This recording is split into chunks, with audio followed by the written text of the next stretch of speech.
I regret having my child. Warning, this content may be upsetting or disturbing to some audiences. 4 disturbing stories of r/confessions, where people confess things they would not even share with their therapist. My obsession hurts others around me. It's also my fetish, but it goes far deeper than that. I'll try to explain the obsession the best I can, by explaining how it started. Basically, when I was young I caught pinworms. It was a strange feeling and the itch was painful. My parents took me to the doctor and I got medication to cure it. This event is what sparked my obsession. The thought that my body could be their whole world, their lifeline.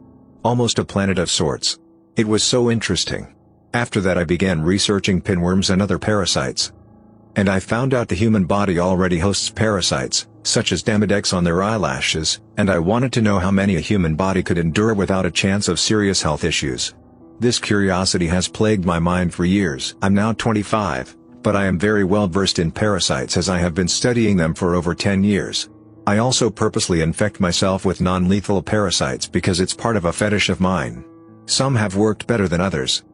Quite a few have given me serious diarrhea and fevers, while others have been much more bearable. I currently have pinworms and tapeworms, various non-pathogenic protozoa and pubic lice. I am incredibly masochistic, so although it's uncomfortable I do feel pleasure from it. All these parasites mean I need to eat a lot more than the average person and I still look thin, and to be quite honest it means I can enjoy so much more food than most people.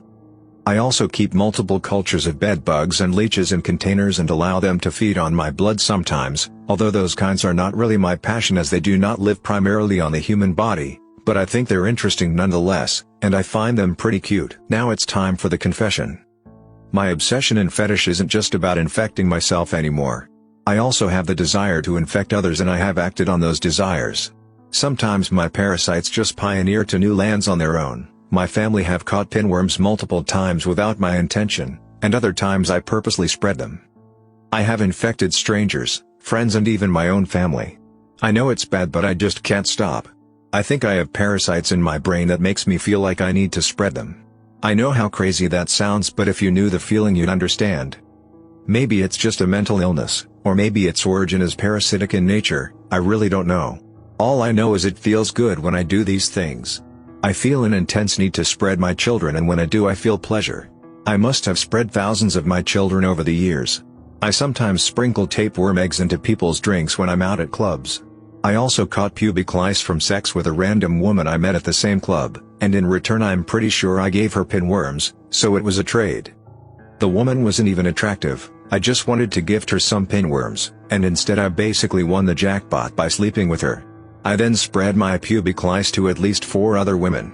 Sometimes I also sprinkle worm eggs onto food and buffets whenever I visit them. Yes, I understand you would think it's gross and messed up. I am basically betraying my species for my children. It's hard. I do enjoy people and I have wonderful friends and family, but I also love my parasites and my fetish is just too hard to control. I don't want to hurt anyone when I do these things, but a force beyond my understanding is driving me to do it. I think I could possibly have a parasite in my brain that has not yet been discovered. I'm sorry to all the people I have caused discomfort to, but it's for a cause beyond human understanding. Although this all can be justifiable, I still feel guilt. I don't want to hurt anyone. I hope the people I spread my gifts to can find it in their hearts to be a little more open-minded, and not kill my children, but learn to live with them like I have instead. I'm aware how strange and disgusting others will find me if they knew. I'm aware of how immoral this seems to most people. I assume you may see me in a negative light after reading this, but remember I only want what's best for my children, and if you were truly in my shoes I'm sure you would do the same. I'm putting my extremely profoundly disabled 7-year-old into a residential facility, so I can forget he exists. I'm not sorry. I can't tell anyone this, even my therapist. Lambaste me if you want and maybe I even deserve it. I only ask what you would do if you were in my situation. Not what you think people should do. What you would really do. I'm a single mom of 2 boys. 12 and 7. My husband passed away 3 years ago in a work accident. A very large portion of me believe it was a suicide. I can't see him ever making the mistake he made that caused his death, and he had taken an action just before that which ensured his coworkers weren't in the room. I fully believe he killed himself because of our younger son, and no one will ever change my mind. We were told when I was pregnant that he would have Down syndrome. We could handle that. Even if it was severe. It turned out he has a chromosome deletion. His disorder is kind of rare, so I won't post which specific one, but suffice to say he'll never be anything more than he is now or has ever been. And what he is nothing. He doesn't appear to have any awareness and never has. His eyes are locked in one position, he doesn't respond to noise, touch, or pain. He is total care. He is capable of nothing. He is tube-fed and on oxygen. He is in diapers and will be forever. He makes no sounds, no attempts to communicate. He never even really cried as a baby. He has never made an attempt to interact with anyone or his environment. I'm not upset because I got a special needs and imperfect child. I feel the way I feel because this thing takes up 200% of my time and does nothing. I didn't get an imperfect child. I didn't get a child. I don't love him. He doesn't have any personality, there is nothing to love. And yet I'm responsible for him. In addition to his extreme delays, he's also medically fragile. Respiratory crises, fecal impactions, his autonomic nervous system doesn't function properly, issues with his G-tube, infections, pressure sores no matter what we put him on or how we position him. Our older son has suffered because his non-existent brother has colored everything in his life. His medical care gets delayed because there's only one of me and his brother is more critical. We do have a visiting home nurse but only 20 hours a week and we aren't eligible for more. I was starting law school, I gave up my dreams and my plan for my children for this potato. My older son can't do a lot of things he wants to do because of the younger's need for care and appointments. The final straw was I heard a sound. I went into younger son's room to check, thinking he had forgotten how to breathe again, and saw older son hitting him and screaming, "You're why I don't have a mother. You're why I don't have a father. You're why I can't have friends over. You're why I can't be in sports. I didn't ask for you and I hope you die." Instead of being horrified, I watched. And younger son just did not react. No signs of pain or fear or upset. No reaction at all. He breathes but he is not alive. He doesn't know who I am. He doesn't know who older son is. He has no sense of self, life experience, or awareness of his surroundings. He doesn't need to be in my home. He doesn't know or care where he is. He is genetically my son but he is not family.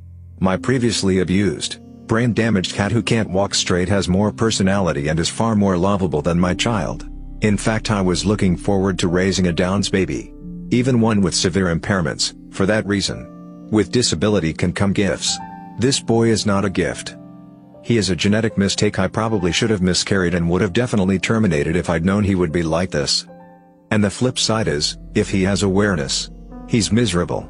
And there is nothing I can do. If he has likes and dislikes, no one knows what they are. If he is in pain, he can't tell anyone. If he wants anything, he can't communicate. He's had every imaginable therapy, nothing has made a difference. And so he's leaving our home on the 29th.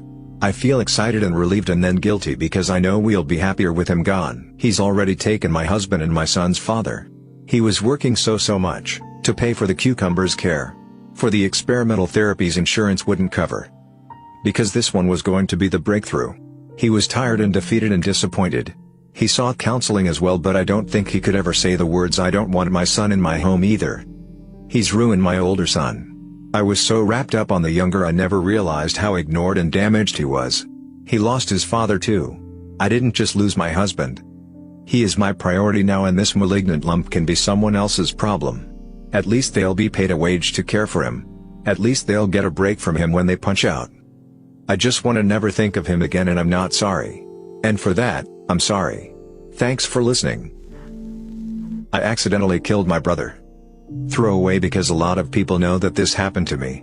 I'm going to leave out a lot of details too, just so it can't be easily traced back to me. I'm just living with so much guilt. I need to get this out because it's hard to talk about with people that I know. When I was 10, I had a little brother who was 2.5. We spent a lot of time with our neighbors because our moms were friends and they had 4 kids around the ages of my siblings. One day, we were exploring in the wooded area behind our houses and I found a huge rock. It looked like it had smaller shiny rocks in it. It wound up being a piece of cement with metal shards in it, and I thought it was pretty and wanted to take it home. Once we got back to our house though, our mom told us all to pack into the neighbor's car as we were going to Chuck E. Cheese. The rock was heavy, so I brought it with us rather than lugging it home. My neighbors had one of those huge vans that sat like 15 people and had shelves above the seats, so I put the rock in one of the shelves, and struggled to do so, as it was so heavy. Long story short, my baby brother sat below that shelf. At some point when the van stopped, the rock fell out of the shelf and crushed his little head. It wasn't super gory, but it was bad enough to have killed him right away. Right in front of my mom, me, my brother, sister, and our friends and their mom. At an intersection during a red light. I just remember my mom screaming, "Where did that come from?" and "Oh God, my baby," over and over again. It came out as a whisper at first, but eventually I was about to choke out an audible "me," and I'll never forget the look on my mom's face. It was a mixture of pure grief, knowing my brother was dead. Anger, because I had done something so dumb that it resulted in the death of her youngest child. And compassion, because I know she wanted to hug me and tell me it wasn't my fault. But she couldn't at that time. She's regretted it for years and has apologized to me over and over, but all she said at that moment was, "You killed your brother." I'm 26 now and it's been 16 years since my brother died, and I'm still in therapy.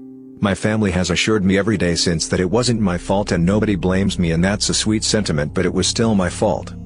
It was an accident, but I still directly caused it. That sweet little baby is dead because of me, and I can't escape it. Watching my parents grieve like that was unbearable, and they still feel so much pain. I just can't stand the pain anymore. My whole life has been a wreck since then and I can't seem to get myself on track. I'm a high school dropout who has to leave work at least once a month because of my severe and constant panic attacks. I have full days where I'm paralyzed and can't get myself out of bed. I feel like I should be dead, and not my brother. If you read all of this, thank you. It was hard to write.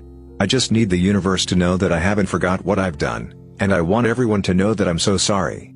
I'll never forgive myself and I'll never forget. I regret having my child. I was married for 15 years to my high school sweetheart. We had 2 beautiful kids, 13 and 9. For many reasons, we divorced. Skip to me starting to date again a year later. I meet an amazing woman almost right away, first month of dating again. We have a ton in common. We fall in love very quickly. She tells me early on that she wants kids. I had never wanted more kids. 2 was more than enough for me. I had even made an appointment to get snipped later that year. But this woman is perfect for me, and having kids is a deal breaker for her. So I decide I could do this all again, for her, for us. I'm approaching 40 when we finally start trying. Due to some health complications, she's over 35, and has high blood pressure. We ended up having to do IVF. It worked, and we were pregnant soon afterwards. But our son was born prematurely. They warned us this was a possibility due to her age/health. He had to stay in the NICU for 3 months. My new wife developed postpartum due to the stress. We found out our son had cerebral palsy. A milder form, but he had it. Our world shifted from being a happy couple with a new baby to a depressed and stressed couple dealing with a child that has a lifelong disability. This is not how I perceived my second chance at happiness was going to be. I won't leave my wife. And I will love and take care of our son forever. But not a day goes by where I don't regret my decision to have more kids. I should have listened to my gut from the beginning and called off the relationship early on. She wanted kids, and I didn't. But I did this for her. Now I'm depressed, financially strained, and my future isn't the relaxing one I pictured. I can never tell my wife this, of course. And I feel bad even writing this to you, all of you. But I just needed to get it out. Thanks for listening to this very disturbing episode of Radio TTS. The topics confessed in this video are things that people would not talk about, but they exist and are part of life. Hit the subscribe button and activate the bell for more videos like this.